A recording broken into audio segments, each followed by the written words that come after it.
Okay, I think it's good to get specific with certain anxiety. Um, so what I invite you to do is think about a situation. Don't even think about the situation, but try and view it as a third person. So you've got myself, and then if I think of the thing of a little video clip on a TV screen of the possible event. So we're not going to think about the event of what you're fearful of. Let's tap about, even though there's fear about bringing up this event, I deeply and completely accept myself. Even though just starting to think about it, I can start to get anxiety. I've got to mix with certain people, I've got to do certain things, certain aspects. Even though I get this excruciating anxiety, I deeply and completely accept myself. Anxiety, anxiety, anxiety. So, with that, if you've got a specific event that you've got a lot of anxiety around, it could be socializing with certain people, whatever it is, start to think of that as a little piece of video clip of what it's going to be like or the fear around it. So if you was to play me that bit of film, you kind of have it, you're tapping on it as it's not you kind of thing. It's a bit confusing, I know, but I've just lost my way a little bit with it. Bear with us. Okay, we'll scrap that.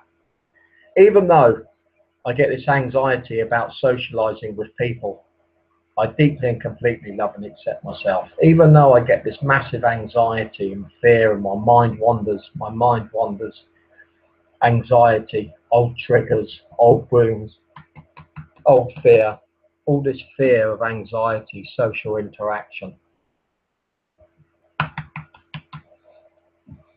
For me, people equal fear, people, anxiety, anxiety around people, anxiety around people.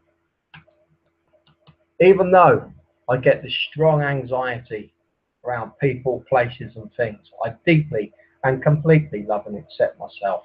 Even though I get this anxiety around people, all different people, I deeply and completely accept myself.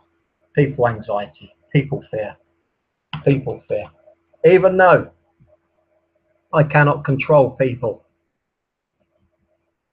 and they can be unpredictable, I deeply and completely love and accept myself. Even though people can be unpredictable, unpredictable people, unpredictable people, unpredictable people, unpredictable people. So what's happening there is I'm starting to tap on the writings on the wall. In EFT, we call it writings on the wall. Now, when people used to act very aggressively towards me or suddenly just turn on me or beat me up, my whole gang beat me up when I was a kid, just as part of the initiation into the gang when I was about 12, and they all give me a kick. It just turned on me and give me all a kicking like that. Those kind of things create an anxiety and a pain that it's hard to trust people, that people could just switch and bang, you know. I was around a lot of that growing up. So the reason I'm saying this is it starts to go to the core issue of the anxiety. Now, I'm not going to do that too much in this session because I don't want to bring up too much for everyone else, and plus I don't want to overexpose myself on the web. I self-disclose as much as I'm happy with, but I think it's important, very important, to go to the core root of the belief. So what belief did I take from my experiences with people?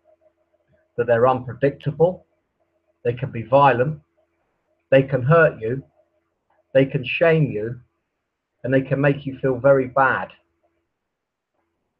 And what I take from all that is they're not to be trusted. They're not to be trusted. So since I was about 12, or maybe a bit before, maybe 10 years, that's my belief. They can physically harm you. They can emotionally harm you, and it's painful. So be aware of all people, all the time. Hence why I'm in anxiety. Now I could go off the different strands and what have you, and I could go on a different tangent, but that's part of my stuff, is the absolute unpredictability of people and how violence just erupted very sporadically, very out of nowhere, bang, something happened, or people just started chasing me, for not much reason, just turned on me and that, and teachers turning on you and things like that. So all this anxiety can still be in the body, still be in the mind, still be in the spirit, if you like. So even though I've got this experience and I've got this writing on the wall that people are unpredictable and not to trust them, I choose to trust people. Not all people are bad. Some people are okay. Their behaviour can be okay, can be damaging. I don't have to be on red alert. I don't now have to be on red alert anymore. Even though I'm on red alert for potential dangers, I deeply and completely love and accept myself. Even though I'm in fight and flight, just by being out there or thinking about going out there, I'm enough. This survival tactic doesn't work anymore. Survival tactic. It's like I'm at war. I'm in a war zone. I'm in a war zone in my mind. War zone in the mind. War zone in the mind. Even though some people are really kind and caring to me, I deeply and completely love and accept myself. There's caring and kind people. Caring and kind people. And in psychology terms, they would call this, I think, the maladjusted child. I don't particularly like terms like that. I would say it's just old stuff from when I was a kid, a lot of the anxiety, where it comes from. And like I say, I shut down. I was full of fear and shame from a young age. I felt an incredible amount of fear and shame in my body and in my mind. And I was very, very on edge. And I've carried that through, if you like. That I'm always hyper vigilant. Even though I'm hyper vigilant, I'm on the lookout for potential dangers. I deeply and completely love and accept myself. Even though I'm hyper vigilant, I can choose to calm down, do calming things, loving acts, bring it down, bring down the energy, chill out, chill out, chill out, relax.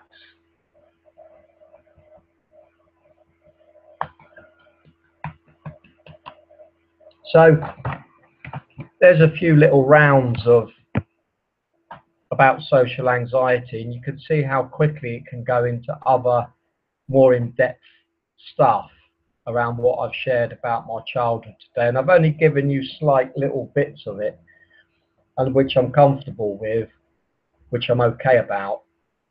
And we've all got our stuff from, it might not be childhood, it might be from somewhere in your 20s, but a lot of the time it can be. It can go way back. And it's the beliefs, when we're developing these beliefs, they're called the writings on the wall. So even though part of me thinks people are unreliable, unpredictable, violent, shaming, and have to be watched, that's what I took from it. I have to look out. I have to be on edge, ready. I've got to be ready for these people. I've got to be ready for this situation. I've got to be able to fight for my life. Yeah. So even though I've got to fight for my life, I deeply and completely love and accept myself. Even though I've got to watch around every corner because they're out there and they're going to get me. I've got to watch out for them. Got to watch out. Even though I don't have to watch out anymore. because I'm a 47-year-old man, and the war is over. The war is over. But the mind doesn't realise that. The war is over. And that's a few rounds there. And if anything comes up for you that that scares you or you want to tap on, please contact me at Michael Mead on Facebook and private message me, and we can set up a thing and do some tapping over the net. I would always suggest to take responsibility for your own healing. And if you're not sure whether to tap, don't. You know, seek advice from your doctor. Seek advice from whoever is qualified to give it. Yeah, and I'll leave it there. Thank you.